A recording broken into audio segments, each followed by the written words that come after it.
일본 예능에 등장한 샤인이 뭐라 가볍게 개그를 치는데 갑자기 옆에 서 있는 MC에게 뒤통수를 얻어맞습니다. 아니 지금 뭐하는... 왜 좋아해 너네? 우리나라 연예인들의 일본 진출이 잦아지면서 해당 연예인이 출연한 방송을 보기 위해 일본 예능을 찾는 시도가 늘었습니다. 아이유가 일본 방송에 나왔다고? 챙겨봐야지. 잠깐, 그런데요, 일본 예능을 마음의 준비 없이 그냥 보시게 되면 정말 큰 코 다칠 수 있어요. 보시는 바와 같이 개그를 하면서 출연자의 머리를 때리는 일이 일어나거든요. 응? 그게 왜? 우리나라에서도 그런 장면 많은데? 이거나 이렇게. 네, 물론 우리나라 예능에서도 머리를 때리는 장면은 꽤 흔하게 볼 수 있죠. 그런데 아마도 이런 장면은 없었을 겁니다.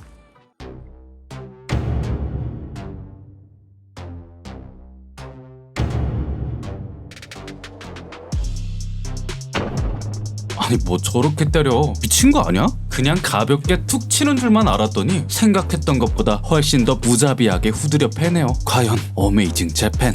이렇게 머리를 때리는 문화, 사실 만화에서는 흔하게 볼 수 있던 장면이다 보니 친숙하게 느끼실 수도 있어요. 실제로도 좁힌다는 게 문제지. 만화에서 나오는 이런 표현들이 과장된 연출이나 효과라고 생각했겠지만 아니요, 실제로도 합니다.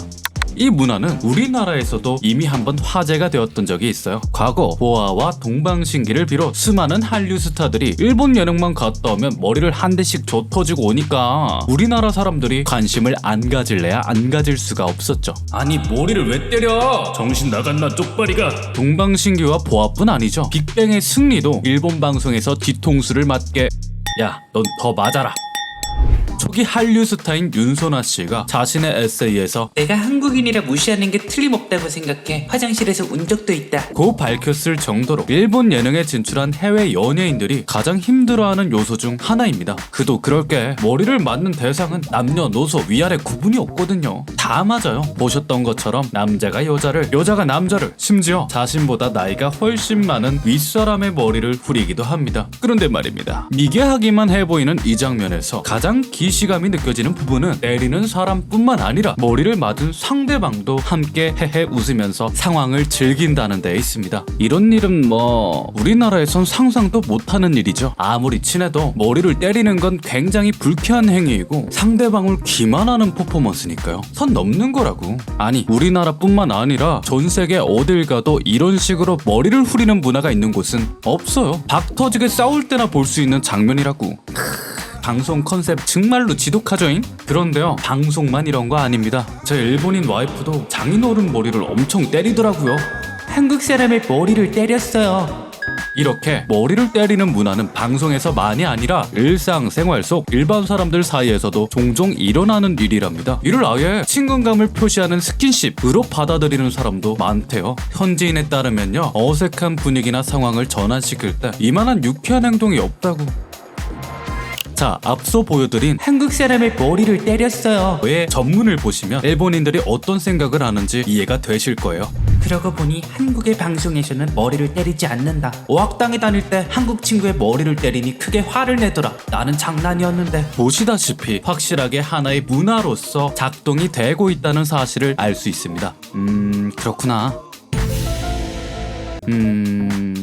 아니 대체 왜 이딴 게 문화로... 머리 때리는 장난의 유래는 확실하게 알 수는 없지만요, 일본 개그의 만자이에서 비롯됐다는 게 가장 유력한 설로 받아들여지고 있습니다. TV에 나오는 개그 문화를 보고 대중들이 해당 문화에 자연스럽게 감화가 되면서 전체적인 문화로 나타나게 되었다는 얘기인데요. 여기서 만자이란 무엇이냐? 두 사람이 말을 주고받으며 웃음을 유발하는 개그 형식을 말합니다. 우리나라 개그에선 흔하지 않기 때문에 용어는 생소할 테지만요, 쭈나와 명수를 떠올리면 쉽게 이해가 되실 겁니다. 한 사람이 바보 같은 행동을 하면 나머지 한 사람은 그 엉뚱한 점을 지적하며 혼내는 형태의 개그예요. 그 구성은 대략 이런 느낌입니다. 동생 녀석, 이래봬도 얼굴은 돈의 최상위 랭크랄까? 어이 위험하다고. 씹덕 문화에서 흔히 볼 수 있는 요 흐름에서 상대를 지적하는 행위를 측콤이라고 부릅니다. 비슷한 우리 표현으로는 딴죽걸기, 태클을 건다 정도가 있는데요. 측콤이는 원래 이렇게 말로 팩폭을 날리는 게 베이스였는데 여기서 조금 더 임팩트를 주기 위해 손등으로 상대를 가볍게 툭 치는 모션이 더해졌고 시간이 흘러 점점 과장에 더해지다 보니 부채나 손바닥으로 머리를 후리는 정도까지 오게 된 거죠. 샤이니가 머리를 맞고도 좋아했던 이유가 개그라서 그런 거구나. 그건 뭐 앞서 설명드린 문화적 이유도 있지만요. 샤이니를 때린 이 사람은 머리를 때리는 측코미로 굉장히 유명한 사람인데 이 사람한테 머리를 맞으면 성공하는 속설이 있다나 뭐라나 그래서 좋아한 거래요. 네. 과거 한국인들의 이상한 점이라는 제목의 영상이 큰 인기를 끈 적이 있습니다. 메시는 나이가 어떻게 돼요? 24시요. 나보다 어리네 그럼? 나 과자 좀 갖다 줘. 출생 연도에 따른 위계 질서나 기념일은 얼마나 챙겨야 하는 거야? 투투는 무조건이야. 도대체 투투는 어디서 나온 거야? 연애할 때 기념일을 챙기거나 하는 한국에서는 자연스러운 일상 문화들을 위트 있게 담아낸 영상입니다. 한국인들을 비롯해 수많은 외국인들이 해당 영상을 보고 공감이 된다, 재밌다 하며 웃어 넘겼지만 몇몇 외국인들은 존나 미성숙해, 한국인이 아닌 것에 감사. 한국인 친구가 내가 언니네 할 때마다 개빡침 하는 반응들을 보였습니다. 그러나 바로 밑에 달린 또 다른 댓글은 우리에게 몇 가지 시사점을 던져주죠. 백인들의 이상한 점으로 영상 만들면 1시간은 나올걸? 인류의 보편적 가치를 훼손하는 극단적인 문화는 비난받아야 마땅합니다. 그렇지만요, 상대적인 기준으로 틀린 것이 아니라 다른 점에 대해 왈가왈부하는 건 그닥 보기 좋은 모습은 아니라고 봐요. 어쨌든 다름이라는 건 안 좋은 것보다 좋은 걸 훨씬 더 많이 가져다 주지 않습니까? 우리가 수많은 예술품과 빽빽한 건물, 할로윈 거리의 화려함과 동네 마쓰리의 소박함에 감동하고 놀랄 수 있는 이유도 다르기 때문이니까요.